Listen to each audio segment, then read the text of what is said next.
नमस्कार। मैं नंदराम पालीवाल, सह आचार्य राजनीति विज्ञान। आज इस वीडियो में मनु की कर व्यवस्था के बारे में चर्चा करेंगे। मनु ने राजा के द्वारा उचित मात्रा में कोष संचय की आवश्यकता पर बल दिया है। प्रजा से धन प्राप्त कर राजकोष में वृद्धि किए जाने को मनु ने राजा का एक आवश्यक कार्य माना है। मनु का मत है कि राज्य की सुरक्षा, राज्य की समृद्धि एवं सुदृढ़ता तथा प्रजा की सुख सुविधा हेतु राज्य कोष एक महत्वपूर्ण साधन है। तथापि मनु ने इस बात का स्पष्ट निर्देश दिया है कि राजा द्वारा कोष की वृद्धि में उचित एवं न्यायपूर्ण तरीकों का ही प्रयोग किया जाना चाहिए। कोष की वृद्धि के संबंध में मनु ने कर व्यवस्था का विवेचन किया है। मनु का स्पष्ट मत है कि राजा को स्वार्थपूर्ण उद्देश्यों से तब मनमाने तरीके से कर संग्रह नहीं करना चाहिए, तब केवल उचित एवं न्याय संगत तरीकों से ही कर ग्रहण कर लेना चाहिए। कोष संग्रहण हेतु सिद्धांत समस्त राजकीय आचरण के महत्व को स्पष्ट करते हुए मनु ने उल्लेख किया है कि राजा यदि प्रजा से अधिक कर प्राप्त करे तो वह स्वर्ग प्राप्ति का अधिकारी नहीं रह जाता है। इससे स्पष्ट है कि मनु ने कर संग्रह को धर्म से जोड़कर उसे नैतिक संदर्भ प्रदान किया है। वह शासक को इस संबंध में उचित तरीकों पर ही निर्भर रहने के लिए बाध्य किया। मनु ने उचित तरीकों से कोष संग्रहण प्रक्रिया को सरल एवं व्यवस्थित बनाने के लिए राजा को इस कार्य हेतु अध्यक्षों की नियुक्ति का परामर्श दिया है। मनु ने प्रजा से लिए जाने वाले विभिन्न प्रकार के करों का उल्लेख किया है। उदाहरण के लिए तटकर, नदी आदि पर बने पुल की व्यवस्था व रख रखाव हेतु कर, खरीद बिक्री कर, मार्ग में चोरों से रक्षा हेतु आयकर और राज्य में व्यापारियों द्वारा किए जाने वाले व्यापार पर कर आदि।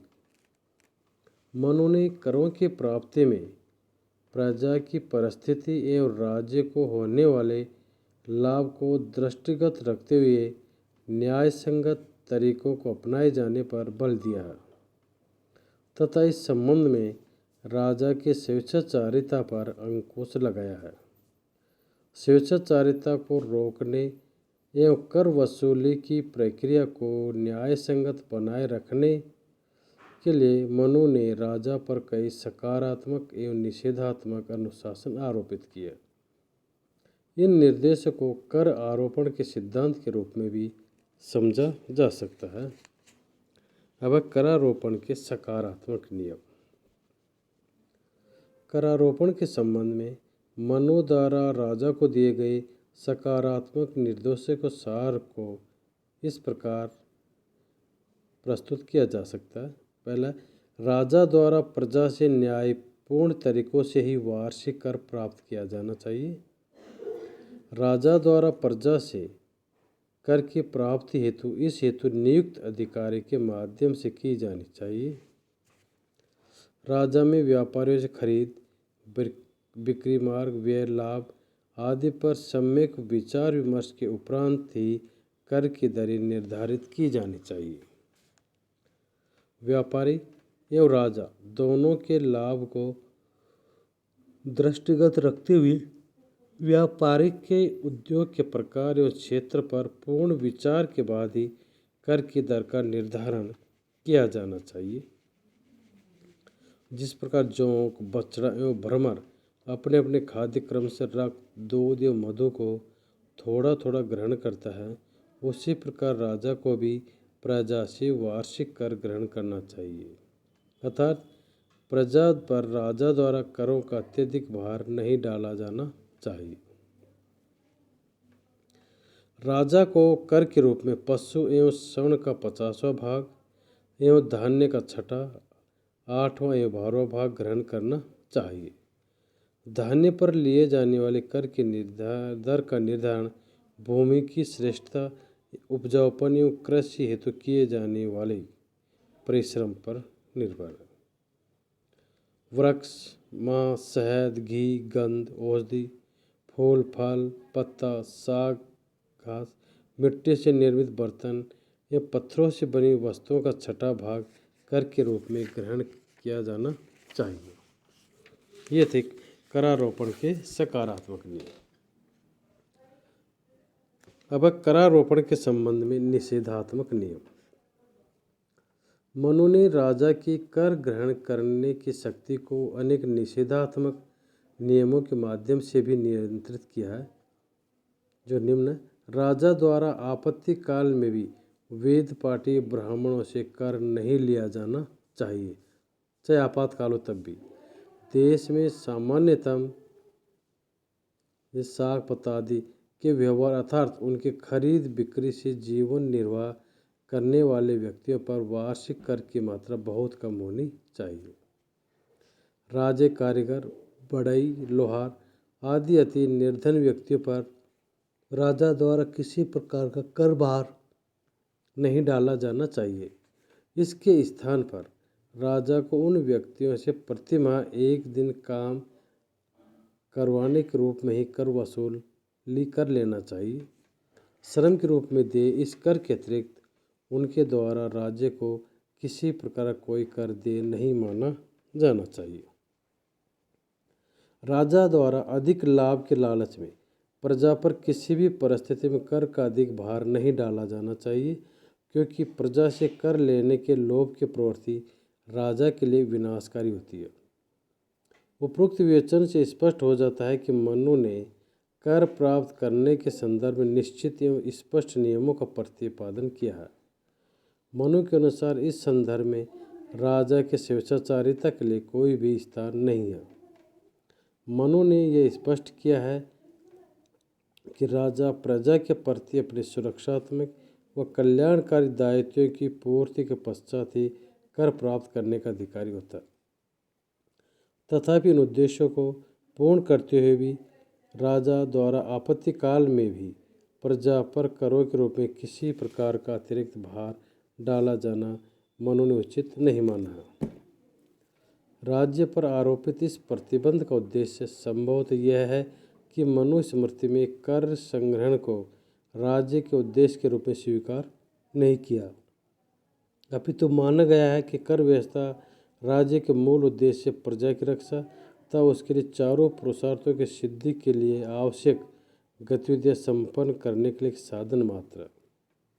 अतः यह आवश्यक है कि कर व्यवस्था प्रजा के कल्याण की मूल धारणा के अनुरूप हो तथा कर आरोपण के सिद्धांत न्याय संगत एवं विवेक सम्मत होने। अब मूल्यांकन। प्राचीन भारतीय राजनीतिक चिंतन के प्रणेताओं में मनु का स्थान अत्यंत महत्वपूर्ण है।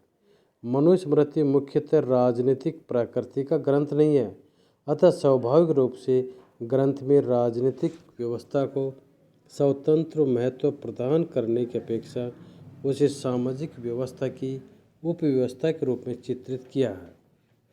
इसका परिणाम यह हुआ कि मनु ने राज्य से जुड़े व्यवहारिक पक्षों का चित्रण कौटिल्य के अर्थशास्त्र आदि ग्रंथों की तुलना में अधिक विस्तार के साथ नहीं किया, किंतु इसका अर्थ यह नहीं है कि मनु ने राजनीतिक संस्थाओं के सैद्धांतिक, प्रक्रियात्मक व व्यवहारिक पक्षों को कोई महत्व ही नहीं दिया।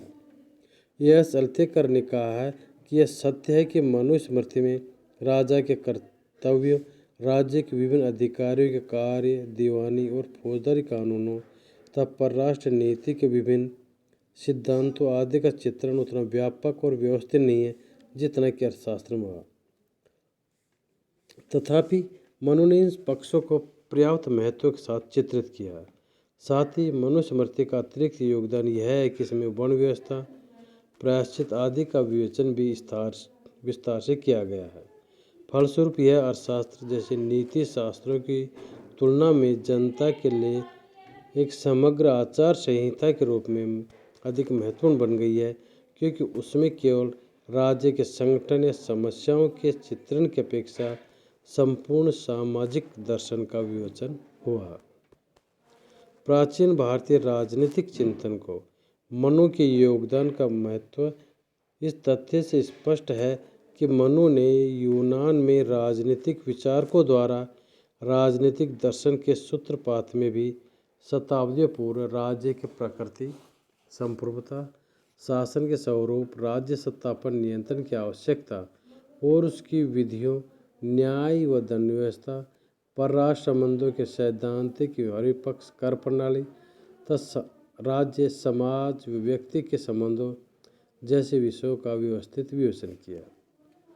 प्राचीन भारतीय ग्रंथों यथा अर्थशास्त्र, महाभारत, शुक्र नीतिसार आदि में राज्य के सैद्धांतिक आधार के रूप में दंड नीति का विस्तृत विवेचन किया गया है तथा उसे ज्ञान की एक स्वतंत्र और स्वायत्त शाखा के रूप में चित्रित किया है। कौटिल्य ने ज्ञान की 4 शाखाओं त्रयी, वार्ता, आनुषिकी और दंड नीति का विस्तृत विवेचन कर राज्य के अस्तित्व के सैद्धांतिक आधारों को भली भांति स्पष्ट किया है। किंतु मनु ने ज्ञान की शाखाओं का विवेचन नहीं, उल्लेख मात्र किया है। मनु ने दंड नीति अथवा उसके महत्व का भी विवेचन नहीं किया है। मनु ने शासक से केवल यह अपेक्षा की है कि वह पारंपरिक विद्वानों से दंड नीति का ज्ञान की अन्य शाखाओं के साथ अध्ययन व अनुशीलन करे। मनु ने राज्य की उत्पत्ति के प्रसंग में देवी हस्तक्षेप का संकेत दिया है, किंतु शासन की निरंकुश सत्ता का प्रतिपादन नहीं किया। यह प्रतिपादित करते हुए भी कि ब्रह्मा ने कई देवताओं का नित्य अंश लेकर राजा की सृष्टि की, मनु ने दिव्यता के विचार को राजा से नहीं अपितु राज्य से जोड़ दिया। इस प्रकार मनु ने राज्य की शक्ति की अति मानवीयता, अनुल्लंघनीयता व सर्वोपरिता के विचार की राज्य में निहित संप्रभु शक्ति के रूप में व्याख्या की जाती है। मनु ने राज्य की देवी उत्पत्ति के विचार को अंततः राज्य की प्रकृति के संविदा सिद्धांत के रूप में परिवर्तित कर दिया है। राज्य में दिव्यता के विचार को मनु ने शासक के दायित्व के रूप में परिभाषित करते हुए दिव्यता के प्रसंगों को शासक के दिव्य व्रतों की संज्ञा दी। मनु ने ऐसे संस्थागत, सैद्धांतिक, व्यवहारिक उपायों का विवेचन किया है जो शासक की शक्ति को मर्यादित करते हैं तथा उसे स्वेच्छाचारी होने से प्रभावी ढंग से रोकते हैं। धन्यवाद।